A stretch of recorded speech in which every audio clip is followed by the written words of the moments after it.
Tejon, aqui a AgriShow é uma vitrine do agronegócio brasileiro.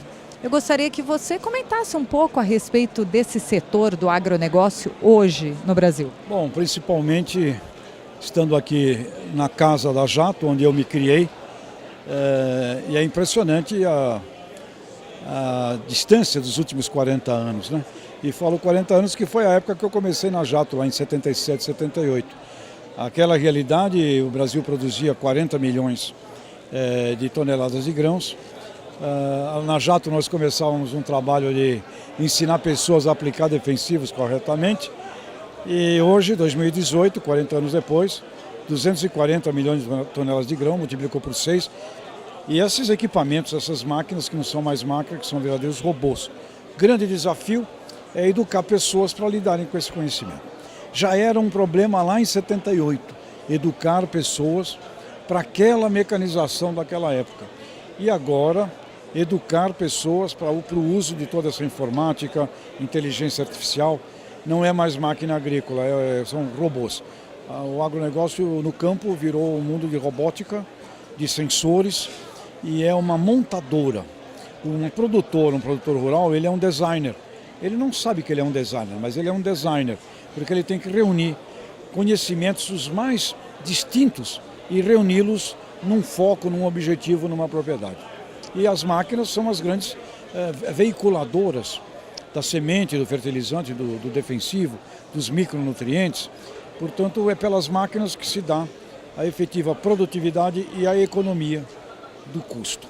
Aprender a usar esses equipamentos e a conversar com eles, dialogar com eles, é fundamental. Mas a agricultura de precisão é um caminho sem volta. Como é que você vê o futuro da agricultura agora? É uma luta contra a incerteza, né? O ser humano luta contra as coisas incertas, o fator incontrolável. E a agricultura está cheia de fatores incontroláveis. O preço, lei de oferta e procura, câmbio, política, governos, etc. Dentro da propriedade, muita coisa é controlável já, que a agricultura de precisão permite você controlar o que antigamente não permitia. Agora mesmo participei de um seminário aqui na AgriShow sobre agrometeorologia de precisão.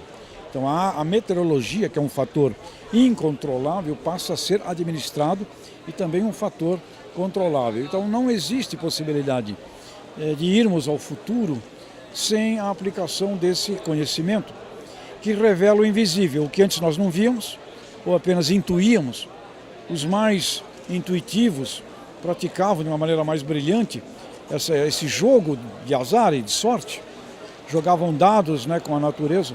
Hoje isso está à disposição do conhecimento. Então, o uso do conhecimento é a forma com a qual atraímos a sorte, porque sorte e azar existe, mas a probabilística nos ajuda na sorte. A Jacto está completando 70 anos esse ano. E a gente fez uma frase que é: nos 70 anos da Jacto, eu desejo o quê? Eu desejo, pelo menos para a Jato, mais 270, permanecendo uma empresa brasileira. Isto é o meu desejo. Eu desejo uma Jato brasileira, porque a importância deste conhecimento com a alma brasileira é sagrada para os brasileiros e para o futuro do país. Muito obrigada. Deixa a última perguntinha. Como é que você vê o relacionamento do brasileiro, do agricultor brasileiro, com a agricultura? Temos problemas. Os dados da Embrapa, 75% dos produtores brasileiros usam mal a tecnologia antiga. E agora nós temos uma revolução dessa nova.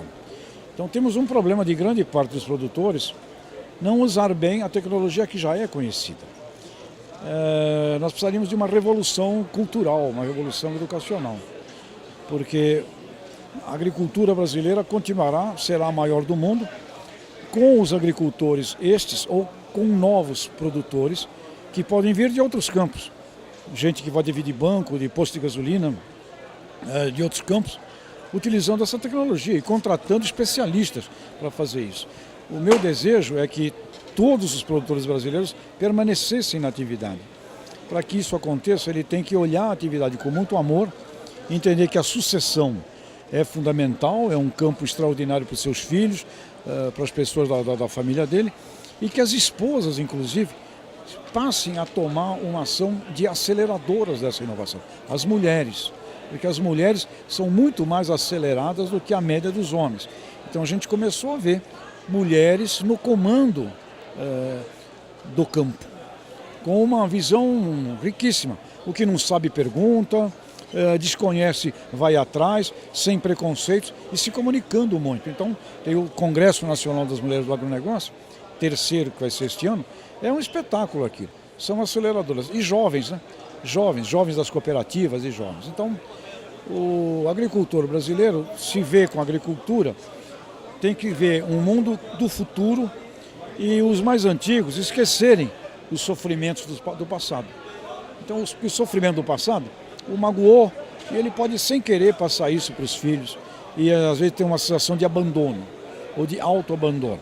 Tem que se apaixonar os mais antigos e estimular os jovens a pegar essa profissão, e principalmente com o cooperativismo, que cooperativa é fundamental para produtores darem saltos e caminharem, porque uma cooperativa tem como missão não deixar ninguém para trás, é uma casa educadora. E principalmente quando falamos de micros, pequenos, médios produtores, as cooperativas são sagradas. Então eu diria, agricultores, se reapaixonem pela atividade, apaixonem seus filhos, as filhas e as suas esposas para isso e principalmente participem ativamente do associativismo e do cooperativismo. O maior patrimônio sociológico, eu diria, do agro brasileiro são as nossas cooperativas.